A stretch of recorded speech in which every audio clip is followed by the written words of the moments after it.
The Transport Board bus strike is over. That's our top story in our Barbados Today morning news update for Tuesday, November the 14th. I'm Emmanuel Joseph. Thanks for joining us. Striking Transport Board bus drivers are back on the job this morning. A resolution to the industrial impasse was reached last night at the Barbados Workers Union Solidarity House headquarters following the quick intervention of Transport and Works Minister Michael Lashley. Lashley told Barbados Today afterwards that the union and management will meet today at a time convenient to them to thrash out details on a number of grievances, including job security and the safety of drivers while on duty. And there are issues relative to appointment given back in 2002, appointment of workers. Secondly, the fact that we need to be regular meeting between management and the union, and they agree to meet tomorrow at a time convenient to both parties so that we can start discussions on those issues. And the other issue basically is that there is some issues in relation to threats from certain passengers on the bus while it's carrying out their duties. And then, of course, the fact that there's some issues relative to the fact that some of the buses are not in the best of shape and is impacted on their load. So we've agreed that we discuss all these issues, and tomorrow we'll start the discussion, and we agree they wanted to start back tonight, but of course we agree that given the lateness of the hour, that it's better to start tomorrow morning at 7:30. Minister Lashley said the meeting, which involved the General Secretary of the BWU, Tony Moore, her advisor, Sir Roy Trotman, Chairman of the Transport Authority, Abdul Pandor, and the workers also gave the assurance that there would be no privatization of the board, as was the fear among the employees.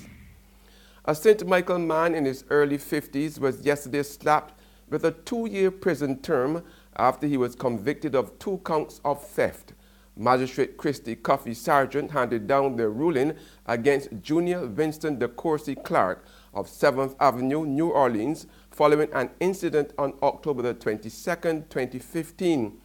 It was reported that the victim, Samuel Agard, was sitting on a wall near the YMCA when Clark approached and engaged him in a conversation. However, Clark became annoyed when Agard informed him that he was not interested in the conversation and attacked him from behind. A struggle ensued, during which Agard's pants reportedly fell off and his $300 cellular phone dropped to the ground.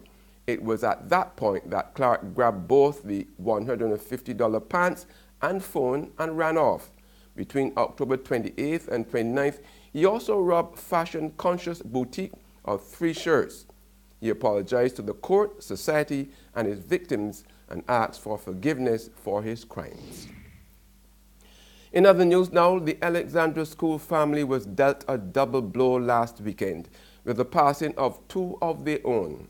16-year-old Savio Ferguson, a budding young cricketer at the school, drowned at the Fort Ferdinand Beach in St. Peter after liming with some of the other cricketers following the cancellation of a scheduled match on Sunday. And just a few hours before, former student and Corps Boy Scout Director Police Constable Wallace Greenidge's body washed up near the Animal Flower Cave in St. Lucie after he disappeared on Friday night while fishing. Alexandra's principal Orson Allen told Barbados Today it was a double whammy for the school and a very tough pill to swallow, particularly the death of Savio. His passing has seriously impacted the school in the sense that quite a number of students, obviously they're missing him all right now, and we've recognized that we had to mobilize some counseling services. My counselor was very much a part of that in terms of providing opportunities for students to deal with their grief and to help them to start to deal with the situation as it played out for us. Not only students were impacted, we had issues that arose because of teachers too. Teachers, obviously, who work very closely with Savio,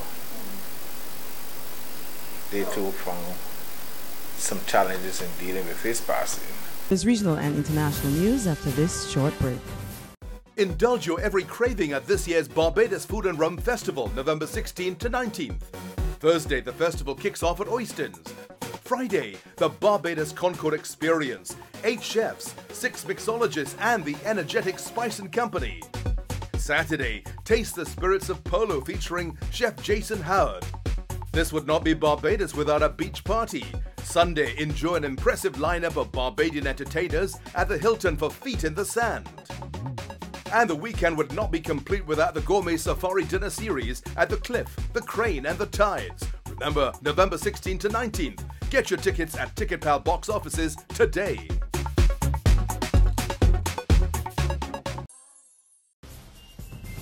Welcome back with news from the region now. Prime Minister of Trinidad and Tobago, Dr. Keith Rowley, has announced plans to re-energize the country's petroleum industry.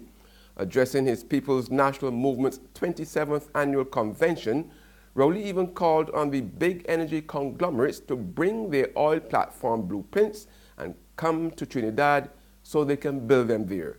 Renessa Cutting has more. There are many benefits to be had for our local skilled people. So we say to BP that and to the fledgling Guyanese oil industry, bring your platform blueprints and come. We have the skills and we can build them here in Trinidad and Tobago. In the face of decreased oil and gas prices and declining production levels, Prime Minister Dr. Keith Rowley is committing to a bright future for TNT in the hydrocarbon sector. Dr. Rowley says while diversification is always on the table, there are few alternatives which will yield returns like oil and gas. To this end, the government has undertaken several projects which are expected to yield fruit in the medium to long term. And on the global front, the British Parliament will get to examine and vote on any final Brexit deal. It's a concession to the Conservative Party rebels who have demanded more power over the process and threatened to stall with a sea of amendments, a key bill that Britain needs to actually sever ties with the EU. Brexit Minister David Davis says the UK will not offer a figure or a formula for how much it thinks it owes the EU. The EU's chief Brexit negotiator, Michel Barnier, says Britain has 2 weeks to spell out how far it will honour its obligations to break the deadlock. Barnier has also reportedly said Brussels is preparing for the possible collapse of the talks. The concern is the deadlock discussions may mean the December deadline to move the talks on to a discussion of future trade ties is missed. The EU withdrawal bill returns to the UK Parliament for a crucial vote on Tuesday. That's news, but for the very latest, visit our website at www.barbadostoday.bb. You can also subscribe to our e-paper, email updates, or like us on Facebook. We are also on Izumi Media in bus terminals, as well as Screenplay at supermarkets and at gas stations near you. You can also hear us on Mix 96.9 FM. I'm Emmanuel Joseph. Have a fantastic day.